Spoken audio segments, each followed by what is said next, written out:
Chill, tune in, don't miss every word dropping jewels. Straight bliss, freestyle show with a vibe legit. Take a seat, lean back, this the hit. What's up, listeners, and welcome to another episode of the show. Hope that you're having a blessed day because I am definitely having a blessed one. All right, let's get into our top topic for this episode, which is going to be what do we got? Okay. All right. A daughter's 10-word wish in a home from hell where incest dad impregnates 5 children. All right, we're going to go to Sarah for this report. And as always, I want to give you my view and my opinion at the end. Let's get right into it. Thank you, Chris. The daughter of Marcus Wesson reflected on the disturbing crimes her father inflicted on the rest of the family for years. On March 12, 2004, police arrived at the Wesson family's rundown home in Fresno, California, after the patriarch's 2 nieces, who had escaped from the residence, tried to get their children back. Wesson spoke with officers at the front door but retreated back into the home, sparking an 80-minute standoff with officers. After Wesson turned himself in, police searched the and found 9 bodies, each shot through the eye, ranging in age from 1 to 25. Wesson's surviving children would later reveal the disturbing control he had on the family. Preaching polygamy and incest. I wished I could disappear. I didn't want to exist, said Wesson's daughter, Gypsy. Wesson's other daughter, Kiani, revealed on a 2009 episode of Dr. Phil that for the first 2 years after her father's conviction she could barely eat or sleep. But it does get better. Counseling and talking to friends and loved ones helps in the process. Decades of abuse. The former serviceman inflicted abuse upon his wife and her children, including numerous offspring he had fathered himself. Wesson had served in Vietnam, and shortly following his military discharge, he began a relationship with Rosemary Solorio, moving into her home with her 8 kids.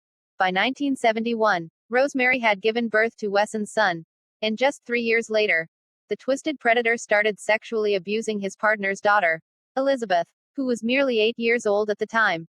When Elizabeth turned 14 and Wesson was 34, they married, and 4 months later, she gave birth to their first child. In total, the couple had 10 children, including 1 baby who passed away. Furthermore, one of Elizabeth's younger sisters placed her 7 children in the couple's care, citing her battles with substance abuse as the reason she was unable to raise them. Wesson was a brutal husband and father. He refused to hold down a job and depended on welfare benefits and the money he forced his children to collect and hand over directly to him.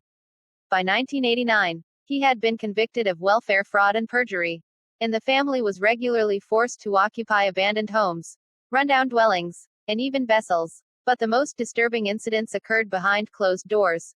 Wesson subjected his wife and children to brutal abuse.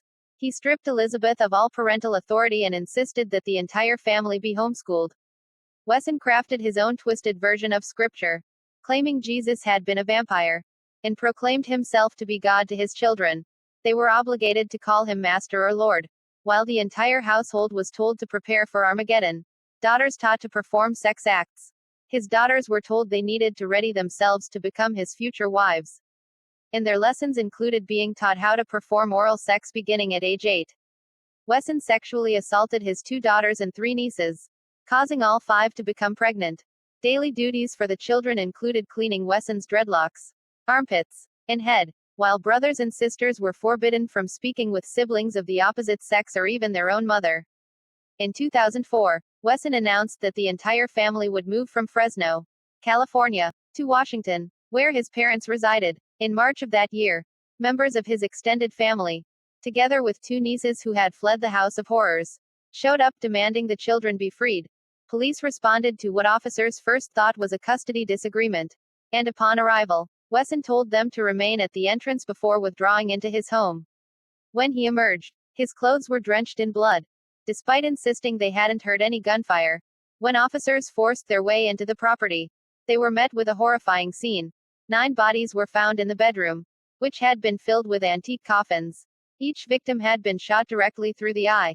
All of his victims, daughter Sabrina April Wesson, 25, daughter Elizabeth Breahi Kina Wesson, age 17, daughter and his granddaughter Ilabelle Carey Wesson, 8, daughter and grandniece Aviv Dominique Wesson, 7, son and grandnephew Jonathan St. Charles Wesson, 7, Son and grandnephew Ethan St. Laurent Wesson. 4. Son and grandson Marshy St. Christopher Wesson. 1. Daughter and granddaughter Jiva Street Vladan Spree Wesson. 1. And daughter and grandniece Sedona Vadra Wesson. 1. Were his children. Worst mass murder in Fresno history. For Jerry Dyer, Fresno's current mayor and former police chief. The scene continues to haunt him. It was just horrific. The worst mass murder that we had experienced in the history of our city. And it wasn't just the fact that 9 people were killed. It was how they were killed. The lifestyle that was occurring in that household. Marcus Wesson convinced his family that he was God. That Jesus was a vampire. Defense attorney Ralph Torres is another person still grappling with the disturbing recollections of the crime. He was part of the court-appointed Wesson defense team. He disclosed that throughout his lengthy 34-year career, it's the single case that will remain with him forever. Torres remembered, "I see all the evidence. It was the most gut-wrenching part of the case where I was just a young father. I had a 5-year-old young boy. And there was a boy that looked from behind. Like my kid. It was life-changing. I've never seen anything like it. I've done 16 murder trials since then. And there is nothing like it." According to ABC 30, the residence where the murders took place has been torn down, leaving behind only an empty dirt lot. There's no way that that property could have existed or continued to exist without bringing back horrible memories. And property values would have been devalued, said Dyer, now 79 years old. Wesson remains behind bars at San Quentin Rehabilitation Center following his death sentence conviction on June 17, 2005. He no longer faces execution after Governor Newsom halted capital punishment in California in 2019 and later abolished death row. Yet for Dyer, who visited Wesson in prison in 2008, the frustration lingers over the fact that he's still living. Marcus Wesson was an evil person. He is somebody. As I said then to national media, he deserved the death penalty then. And he deserves the death penalty today. Unfortunately, that doesn't look like it's going to be the case, said Dyer. Back to you, Chris. All right, Sarah, thank you for that report. Try my bond so I'll get into this real quick. All right, listeners, that's the part of the show where I give you my view and my personal opinion. But before I do that, can we drop a bomb? Can we drop some church bells real quick for the lives that was lost in the situation? Please, can we do that?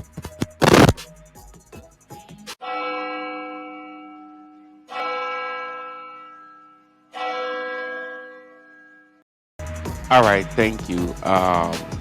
Now, I just would like to say this. First and foremost, that there are a lot of people out there, all right, that are dealing with serious, and I mean serious mental issues. And I think this is one of those situations where this guy was dealing with some serious mental issues. I mean, dealing with war, just dealing with war itself can be very, very stressful. Now, I'm not trying to make any excuses for this man. I think what this man did was beyond. I can't even find the words for what this guy did. You know what I'm saying? But I mean, bruh. That's probably the only word I could say is bruh. Because this guy had to be dealing with some type of mental disability there, especially if he was just what did they say he was collecting from Social Security?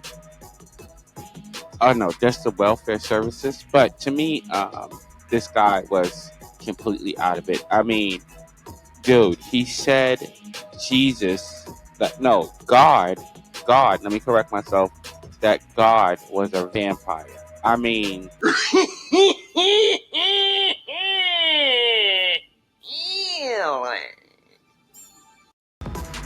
come on, bro, like really, bruh. That in itself lets you know that this man obviously had some type of mental issues. Can we give a round of applause real quick? Matter of fact, let's just can we give a blowhorn for the for the police in this situation, for their response? Let's drop them a horn real quick. All right, thank you for that one. All I think what these children suffered is, like I said, it is. I can't find the words to describe what these children probably what they went through, and to know that this is going to have an everlasting. Let me say that an everlasting effect on their lives, because these kids, all of them, the ones that survive, they are not going to recover from this. So this is it's a lot of it's going to be a lot of counseling for these kids, most definitely. Bruh. I'm just keeping it real. It is. But this man, he got what he deserved. He got a life sentence. I can understand some people being upset because his death sentence. It wasn't. Yeah, his death sentence was revoked, and I can understand that to a degree. But I mean, at the same time, he's still gonna be locked up in there for life. You know what I'm saying? So, I mean, he's staying there. Yeah, he's not coming out. Although he might not be getting a death penalty, he is still stuck in there for life. And to me, that's a good thing. That's a good thing to know that he is not going to ever come out and do something to anybody else's child or anything like that. And another thing I wanted to touch on was the incest part. Okay, now that is just bugged out. But before I touch that, there is something I wanted to say, Ed, and off air for a hot second, we had a discussion about this, and I still have this worry. My question is this: how was this girl, okay, able to marry this man at the age of 14? Bruh. Like, how was that able to happen? And to me, I would say that there had to be some type of what's the right? I want to use the right word, sort of a mind control there, because what I was trying to explain to you before was that this man came into this woman's life, okay, when she already had children. You understand what I'm saying? So, like, Bruh. there has to be some type of manipulation in there for this woman to allow this man to marry her daughter at the age of 14. So there had to be some type of manipulation or some type of trauma going on in that part. Definitely, yeah, some type of abuse. I mean, trauma is like a form of abuse. So, I mean, yeah, so some type of abuse was definitely going on there. So, again, like I said, this man got exactly what he deserved, and yeah, that's about it. Us at the show, we do send our condolences to the family, and we also hope that the survivors of this situation, we hope that they have some type of peace or something in their life, that they're able to recover the best that they can from the situation, because it is a hard situation to have to deal with that type of abuse for so many years. And me as a parent, I couldn't imagine my children going through any of that. But oh, hold up, let's can we drop an air horn? A matter of fact, let's drop an air horn for the children. I completely forgot about that. The children that did escape and was able to go back and then rescue their siblings. Let's drop an air horn for them. All right, thank you so much. All right, you can drop my bomb. I want to get up out of here, ladies and gentlemen. That's my view and that's my opinion on this particular topic. Drop my bomb. Right, let's get up out of here, because I'm sorry, I can't get past the part of dude saying that Jesus or God was a vampire. Like, I mean, like, yo, Bruh. it is crazy. It is completely bugged out that their family had to deal with that. Okay, all my listeners, if y'all know anybody who is dealing with any type of domestic violence or sexual abuse, feel free to call the domestic violence hotline. That's the National Domestic Violence Hotline. You can contact them at 1-800-799-7233. Or if you have a mobile phone, you can text them at 88788. All right. If you didn't catch that, rewind this and play it back, and you'll get what I'm saying. Bruh. All right. All these calls are anonymous, so if you know anybody that's dealing with that, feel free to reach out. All right. I want to thank all my listeners for tuning in. You could have been anywhere else in the world, but you are here with me, and I so appreciate that. Check us out on all our other social media platforms. Also, feel free to leave a comment, hit that like button, and hit that share button, and hit that subscribe button. All right. Until next episode, ladies and gentlemen. Stay blessed and not stressed. I will see y'all later. Peace out.